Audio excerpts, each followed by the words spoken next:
প্রিয় দর্শক, সাজ্জাদ কাদিরের প্রীতি এবং শুভেচ্ছা নিন। ভারত পাকিস্তান যুদ্ধের দামামা বেজে উঠল কি, এই প্রসঙ্গটি নিয়ে কথা বলবো। আমরা বেশ কিছুদিন যাবত অবজার্ভ করছি যে আমাদের এই অঞ্চল ক্রমেই যেন উত্তপ্ত হয়ে উঠছে, বিশেষ করে ভারত পাকিস্তান, বাংলাদেশ, মিয়ানমার এই অঞ্চল। এই উত্তপ্ত হয়ে ওঠা এমন একটি শঙ্কা জনমনে, এই অঞ্চলের এই উপমহাদেশের মানুষের এমন একটি শঙ্কা কাজ করছে বেশ কিছুদিন যাবত যে কোনো একটা ইস্যুতে কোথায় যেন কোনো একটা যুদ্ধ বেঁধে যায়, যুদ্ধ খেলা শুরু হয়ে যায়। সেই ইস্যু নানান কিছু ঘুরে বেড়াচ্ছে। কিন্তু গতকাল মঙ্গলবার ভারতের জম্মু কাশ্মীরের পহেলগাঁওয়ে এমন একটি ঘটনা ঘটেছে এবং উস্কানিমূলক ঘটনা। মঙ্গলবার জঙ্গি হামলায় রক্তাক্ত হয়েছে জম্মু ও কাশ্মীর। ভূস্বর্গের পহেলগাঁওয়ে 26 জন পর্যটককে খুন করেছে সন্ত্রাসবাদীরা। গতকালকের হামলায় সবচেয়ে বড় আঘাত এসেছে কাশ্মীরের অর্থনীতির চালিকা শক্তি পর্যটন ব্যবসায়। রাতেই পহেলগাঁও সহ উপত্যকার বিভিন্ন জায়গায় প্রতিবাদ মিছিল করেছেন স্থানীয়রা। পাক মদতপুষ্ট জঙ্গি গোষ্ঠী লস্করের ছায়া সংগঠন টিআরএফ গতকালই এই হামলার দায় স্বীকার করেছে এবং এই হামলাকে কেন্দ্র করে সারা পৃথিবীতে একটা তোলপাড় হয়ে গেল। গতকাল থেকে আজকে পর্যন্ত মার্কিন প্রেসিডেন্ট ডোনাল্ড ট্রাম্প থেকে শুরু করে বিশ্বের বিভিন্ন দেশের নেতারা এই হামলার নিন্দা জানিয়েছেন, শঙ্কা প্রকাশ করেছেন। ডোনাল্ড ট্রাম্প ভারতের প্রধানমন্ত্রী নরেন্দ্র মোদীকে ফোন করে তার পাশে থাকবার আশ্বাস দিয়েছেন। সবকিছু মিলে আমাদের এই অঞ্চল আবার উত্তপ্ত এবং উত্তপ্ত এই যে একটি ঘটনা, যে জঙ্গি হামলা, এই জঙ্গি হামলার ফলে ভারত পাকিস্তান আবারও কি যুদ্ধের দামামা বেজে উঠছে? লক্ষণটি কিন্তু সেটিই দেখা যাচ্ছে যে ইতিমধ্যে বিষয়টাকে অত্যন্ত গুরুত্ব সহকারে নিয়েছে ভারত, যার দরুন ভারতের প্রধানমন্ত্রী সৌদি আরব সফররত ছিলেন। তিনি তার সফর সংক্ষিপ্ত করে, তিনি 2 দিনের সফরে গিয়েছিলেন, সফর 1 দিনের মধ্যে করে বুধবার সকালে তিনি ভারতে পৌঁছে গেছেন। অন্যদিকে ভারতের আরো যেসব ঊর্ধ্বতন কর্মকর্তারা, মন্ত্রী পরিষদ সদস্য বিদেশ সফরে ছিলেন, তারা কিন্তু প্রত্যেকেই দেশে ফিরে আসছেন।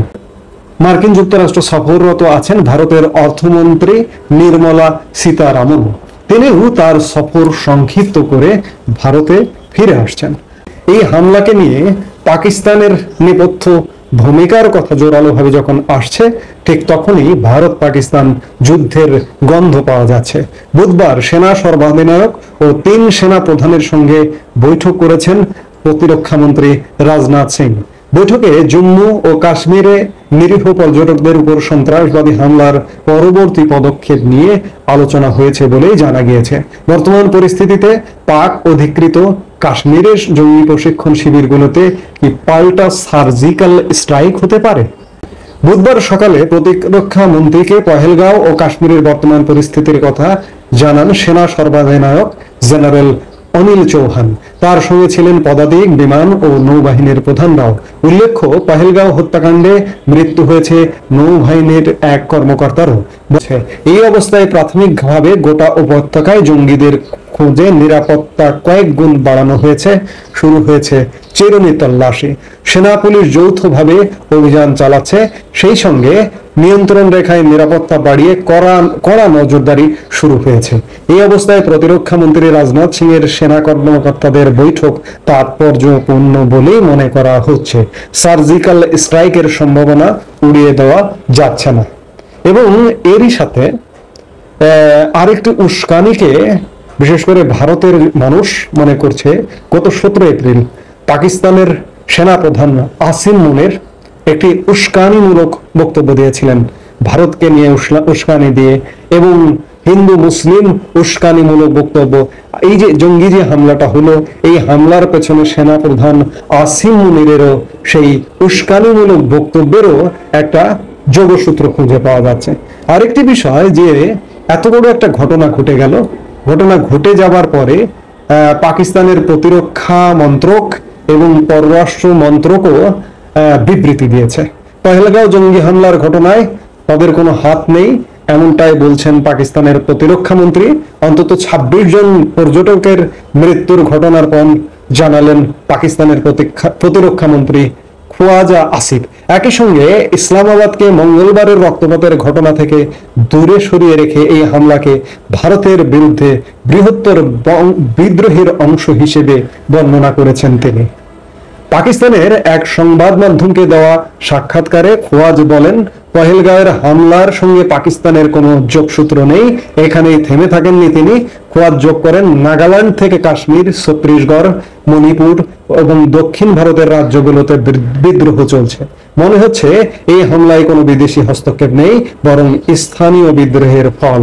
অর্থাৎ পাকিস্তানের প্রতিরক্ষা মন্ত্রী কেন আগ বাড়িয়ে এমন বিবৃতি দিচ্ছেন? ঠাকুর ঘরে কেড়ে আমি কলা খাইনি বিষয়টিকে এমন, বিষয়টি কিন্তু তেমনই মনে হচ্ছে।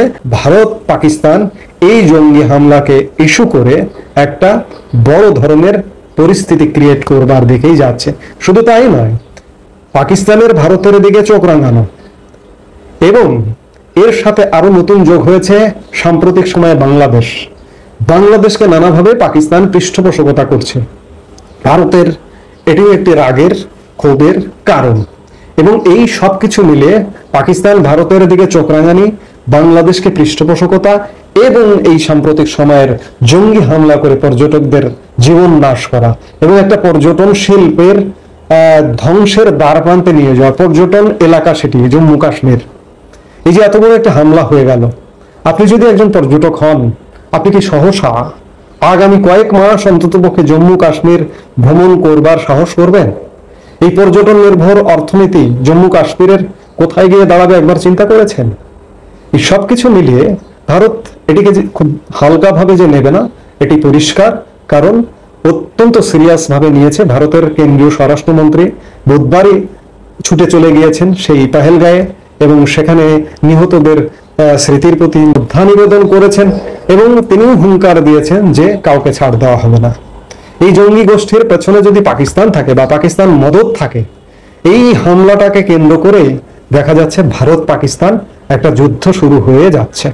আমরা যুদ্ধ চাই না, আমরা শান্তি চাই। যতই বলি না কেন, আমরা এই অঞ্চল, বিশেষ করে আমাদের এই সাবকন্টিনেন্ট, আমরা দীর্ঘদিন যাবৎ শান্তিপূর্ণ অবস্থান নিয়েই বসবাস করছিলাম, কিন্তু সাম্প্রতিক সময় এই উত্তপ্ত পরিস্থিতিগুলো আমাদের নতুন করে ভাবাচ্ছে। এই যে বাংলাদেশ মিয়ানমার যুদ্ধের সাথে জড়িয়ে যাচ্ছে এমনটাই মনে হচ্ছে, আরাকান আর্মির সহযোগিতায় বাংলাদেশ নামছে এমনটাই মনে হচ্ছে, বিভিন্ন দেশি বিদেশি গণমাধ্যমে এমন খবর বেরোচ্ছে। সবকিছু মিলে বাংলাদেশ, পাকিস্তান, ভারত একটা অস্থিতিশীল পরিবেশের দিকেই যাচ্ছে এবং সবচেয়ে বড় এই মুহূর্তে শঙ্কার বিষয়, ভারত পাকিস্তান কি যুদ্ধে জড়াচ্ছে কিনা। এটি দেখবার জন্য আমাদের কয়েকদিন অপেক্ষা করতে হবে।